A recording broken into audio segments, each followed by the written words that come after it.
Je vous propose une nouvelle série de capsules pour Internet sur le web intitulée « Le monde postmoderne ». Donc, cette série-là est influencée par une série que j'avais faite il y a quelques années qui s'intitulait « Une histoire des hommes et des idées », dans laquelle on avait exploré effectivement les questions d'histoire, de pensée, de philosophie, de science et tout ça. Et donc, j'ai choisi de revenir avec du nouveau matériel et approfondir certaines questions qui sont très importantes sur le monde postmoderne. Donc, dès qu'on utilise effectivement le monde postmoderne, le mot en lui-même, peut-être pas tout le monde qui est familier avec la signification du mot. Donc, quand on parle de postmoderne, on parle d'une période de l'histoire qui est la nôtre, qui aurait commencé après la Deuxième Guerre mondiale et qui continue aujourd'hui. Certains croient qu'on a dépassé la postmodernité, mais ça, c'est pas tellement important de voir ça maintenant. Donc, quand on parle de postmodernité, le mot « post » fait référence, veut dire « après », et après le moderne, donc c'est postmoderne. Donc, ça signifie qu'il y a eu une autre période avant qui a été dépassée. Le monde moderne, lui, se situe, dit-on, et on va le voir un peu plus loin d'ailleurs dans la série, quelque part autour des années 1500, plus ou moins, jusqu'aux guerres, aux deux grandes guerres mondiales du 20e siècle. Donc, le moderne était une période où on construisait un monde. Hein. C'est l'évolution, c'est la science, c'est le progrès, c'est une explosion de la connaissance, des savoirs, tant sur le plan scientifique que philosophique. C'est une remise en question des croyances et des valeurs religieuses aussi. Donc, tout le monde moderne qui s'étale sur un peu plus de 4 siècles et demi environ, c'est un monde comme ça, mais c'est un monde positif, c'est un monde qui va de l'avant, c'est un monde qui voit un avenir meilleur pour l'humanité, le monde moderne. Maintenant, quand on arrive à parler du monde postmoderne, c'est l'idée qu'on a dépassé le moderne. Donc, mais pas dépassé dans le sens qu'on fait mieux, mais dépassé dans le sens qu'on n'est plus dans cette idée-là, on est ailleurs maintenant. Donc, suggérant que le moderne n'a pas atteint les objectifs prévus. Et c'est pas pour rien que c'est les guerres mondiales qui ont été un peu, qui ont sonné le glas de cette période-là, puisque les deux guerres mondiales, c'est l'échec total et évident de la modernité et de ses valeurs. Donc, postmoderne dans le sens de dépassement du moderne et peut-être même rejet des valeurs et des idées du monde moderne. Donc, toute cette série-là va parcourir l'histoire des événements, des individus, qu'est-ce qu'ils ont dit, qu'est-ce qu'ils ont fait. On n'ira pas en détail dans tout, il y a beaucoup trop de gens.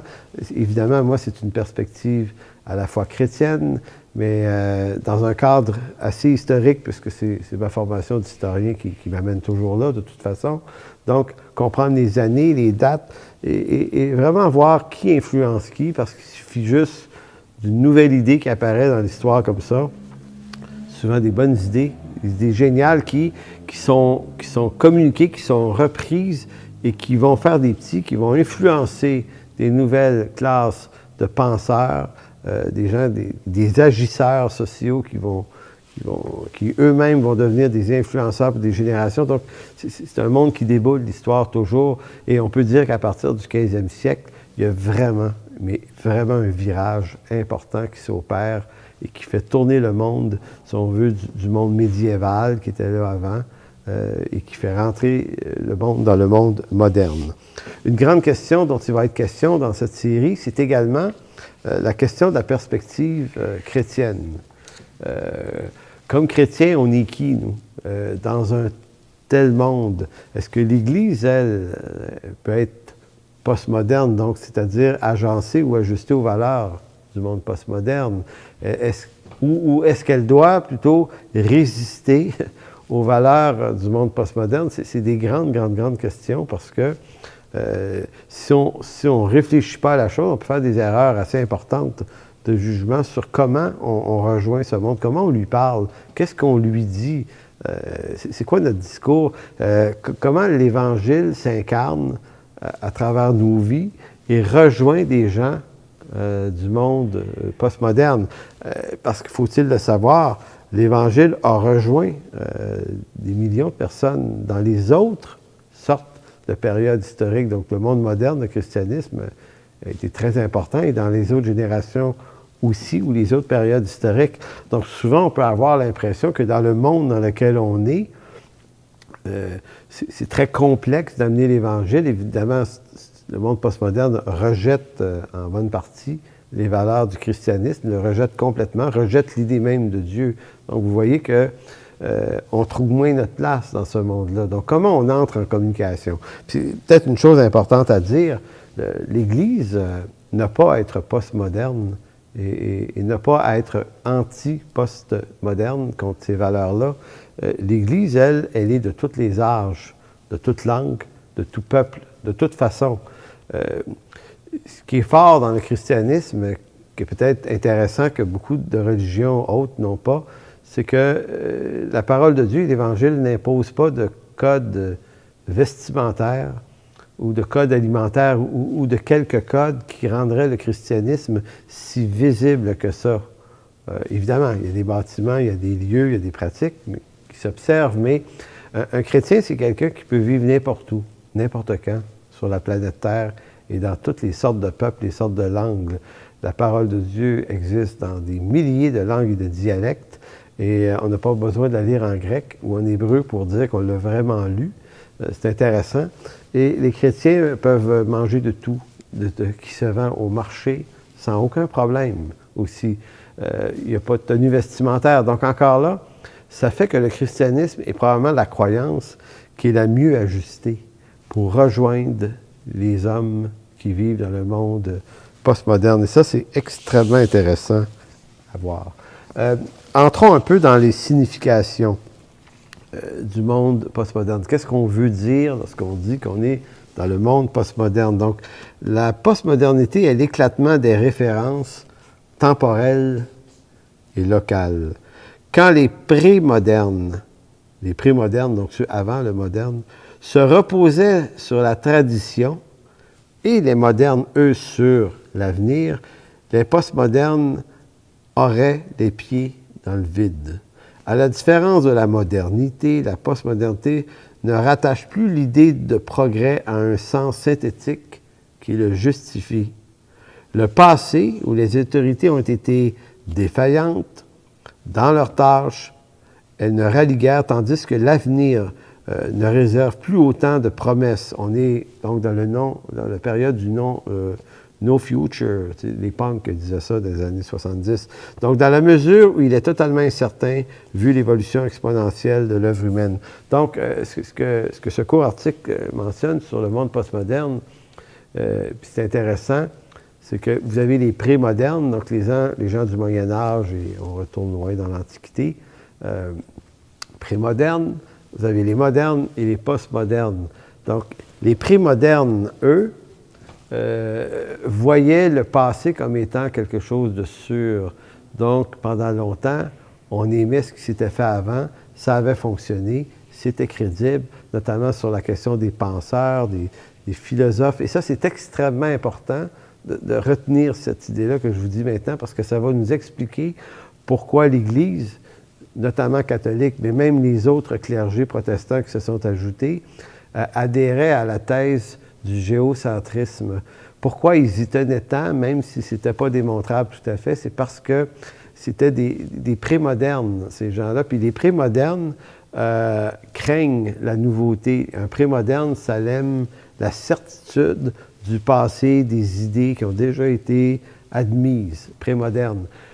Quand arrive le monde moderne, vers le 15e siècle, c'est un monde de nouvelles idées. Évidemment, on comprend que là, l'Église a été traversée par des courants de contradiction qui sont d'ordre philosophique et scientifique, puisque là, on entre dans un autre paradigme.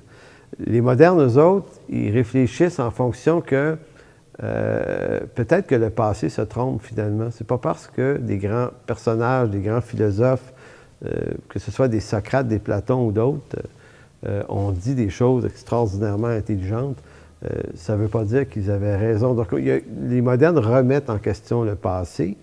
C'est pas qu'ils le rejettent complètement, mais ils le remettent en question. Et le moderne, c'est l'homme qui détourne ses regards du passé. Il commence à regarder l'avenir pourquoi l'avenir lui paraît soudainement si intéressant?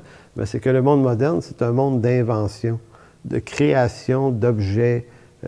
Tout a été créé, là, dans les technologies dont on dispose aujourd'hui. Évidemment, en 2017, on est très, très équipé, mais c'est assez étonnant que l'invention de l'imprimerie, par exemple, par Gutenberg, en 1450 quelques, devient comme un objet de modernité, c'est-à-dire un objet de progrès qui nous fait pouvoir publier davantage des écrits. Donc, on progresse là. Donc, on progresse de toutes sortes de façons dans le moderne, de telle sorte qu'il y a tellement de petits progrès qui s'accumulent ici et là, que les progrès, un progrès, il faut bien comprendre, c'est quelque chose qui nous amène plus loin que le passé.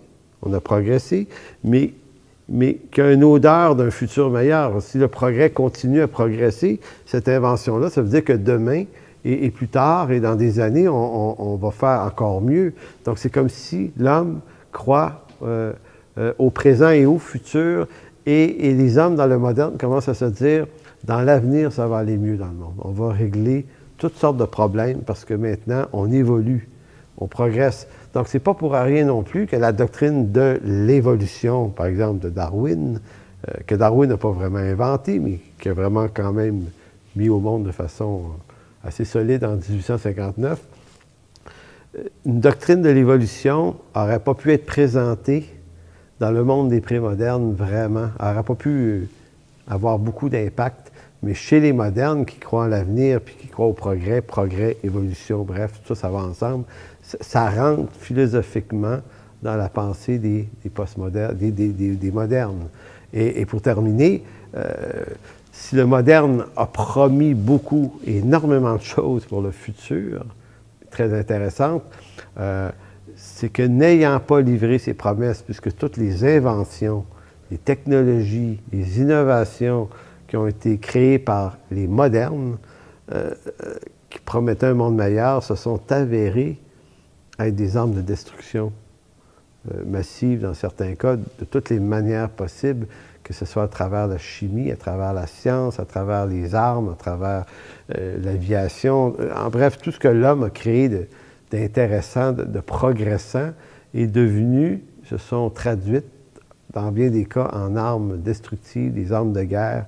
Et les guerres mondiales, les deux grandes guerres du 20e siècle, évidemment, ont un peu comme, finalement, aplati les idées des modernes, et c'est pourquoi on est entré dans cette nouvelle génération des postmodernes. Donc, dans la capsule numéro 2, on parlera de l'homme postmoderne, qui il est, comment il pense, qu'est-ce qu'il accepte, qu'est-ce qu'il rejette, et on va poursuivre comme ça. Merci.